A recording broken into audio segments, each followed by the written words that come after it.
விஜயகாந்த்க்கு இசையமைத்த D Rajendar. Super hit அடித்த கூலிக்காரன். அறிமுகத்தில் அசத்திய ரூபினி. வீடியோக்குள்ள போறதுக்கு முன்னாடி நம்ம சேனலுக்கு புதுசா வந்தீங்கன்னா மறக்காம சப்ஸ்கிரைப் பண்ணுங்க. வாங்க வீடியோக்குள்ள போலாம். ரஜினிகாந்துக்கு பக்கவாக பொருந்தி போகும் கதையம்சம். அவரது படங்களில் வரும் அனைத்து ஜனரஞ்சக விஷயங்களும் நிறைந்திருந்த போதிலும் ரஜினி சொல்லி விஜயகாந்தை வைத்து எடுக்கப்பட்ட இந்த படம் விஜயகாந்த் சினிமா கேரியரில் திருப்புமுனையை ஏற்படுத்தியது என்றே கூறலாம். கலைப்புலி தானு தயாரிப்பில் ரஜினிகாந்த் நடிப்பதாக இருந்த படம் தள்ளி போய்கொண்டே இருக்க, அதற்கு இடைப்பட்ட காலத்தில் உருவான கூலிக்காரன் படம் விஜயகாந்துக்கு கமர்ஷியல் ஹிட் படமாக அமைந்தது. ராஜசேகர் இயக்கிய இந்த படத்தின் விஜயகாந்த், ரூபினியும் ஜோடியாக நடித்தார்கள். மகாராஷ்டிராவை சேர்ந்த ரூபினி இந்த படம் மூலம் ஹீரோயினாக அறிமுகமானார். இதன் பிறகு ரஜினி, கமல் என டாப் நடிகர்களுக்கு ஜோடி போட்டு ஒரு ரவுண்டு வந்தார். சர்ப்ரைசிங்காக கூலிக்காரன் படத்துக்கு டி ராஜேந்தர் இசையமைத்திருப்பார். தனது படம் தவிர்த்து மற்ற இயக்குநர்களுக்கு இவர் இசையமைத்திருக்கும் படங்களில் ஒன்றாக கூலிக்காரன் உள்ளது.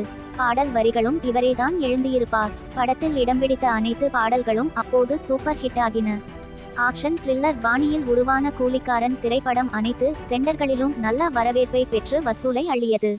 இதன் காரணமாக விஜயகாந்தின் மார்க்கெட் 50 ரூபாய் லட்சத்தில் இருந்து 1 கோடி ரூபாய் வரை உயர்ந்தது என கூறப்படுகிறது. இந்த படம் உருவான சுவாரஸ்ய பின்னணி குறித்தும், படத்துக்காக கொடுக்கப்பட்ட அட்வான்ஸ் தொகையை மட்டும் சம்பளமாக விஜயகாந்த் பெற்றது பற்றி படத்தின் தயாரிப்பாளர் கலைப்புலி தானு பேட்டி ஒன்றில் வெளிப்படுத்திய தகவல் ஆச்சரியப்படுத்தும் விதமாகவே அமைந்தது. ரஜினி, தானு இணைந்து ஒரு படம் செய்வதற்கு முடிவெடுத்து சில காரணமாக தள்ளிப்போய்க் கொண்டே இருந்துள்ளது.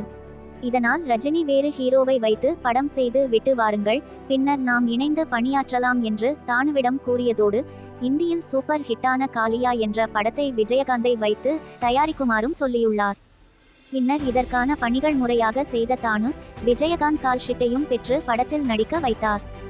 ரஜினிகாந்துக்கு பக்கவாக பொருந்தி போகும் கதையம்சம். அவரது படங்களில் வரும் அனைத்து ஜனரஞ்சக விஷயங்களும் நிறைந்திருந்த போதிலும் ரஜினி சொல்லி விஜயகாந்தை வைத்து எடுக்கப்பட்ட இந்த படம் விஜயகாந்த் சினிமா கேரியரில் திருப்புமுனையை ஏற்படுத்தியது என்றே கூறலாம். ரஜினிகாந்துக்கு சூப்பர் ஸ்டார் என்று பட்டம் சூட்டி அழகு பார்த்த கலைப்புலி தானு, விஜயகாந்தை கூலிக்காரன் படம் மூலம் புரட்சி கலைஞர் ஆக்கினார். நாகேஷ், நிழல்கள் ரவி, விஜயன், ஸ்ரீவித்யா, கே. நட்ராஜ் என அந்த காலகட்டத்தில் முன்னணி நடிகர்களாக இருந்தவர்கள் அனைவரும் கூலிக்காரன் படத்தில் தோன்றி தங்களது கதாபாத்திரத்தில் நிறைவான நடிப்பை வெளிப்படுத்தியிருப்பார்கள். மாஸ் ஹீரோவான ரஜினியின் கமர்ஷியல் ஹிட் படங்களை அடுக்கிக் கொண்டே போகலாம். கமலுக்கு சகலகலா வல்லவன் போன்று விஜயகாந்துக்கு கூலிக்காரன் திரைப்படம் அவரை மாஸ் ஹீரோவாக்கியது. கூலிக்காரன் படத்தில் நடிக்க கமிட்டான விஜயகாந்துக்கு அட்வான்ஸாக ஒரு தொகை கொடுத்துள்ளார் தயாரிப்பாளர் தானு. இதையடுத்து படத்தின் ரிலீஸுக்கு பிறகு சம்பள பணத்தை கொடுக்க அதை வாங்க மறுத்துள்ளார் விஜயகாந்த். தனது சினிமா மார்க்கெட்டை ஏறுமுகமாக அமைந்த கூலிக்காரன் படத்துக்கு பெற்ற அட்வான்ஸ் பணமே சம்பளமாக போதும் என அவர் தெரிவித்ததாக கலைப்புலி தானு பேட்டி ஒன்றில் கூறிய சம்பவம் நெகிழ்ச்சியை ஏற்படுத்தும் விதமாகவே இருந்தது.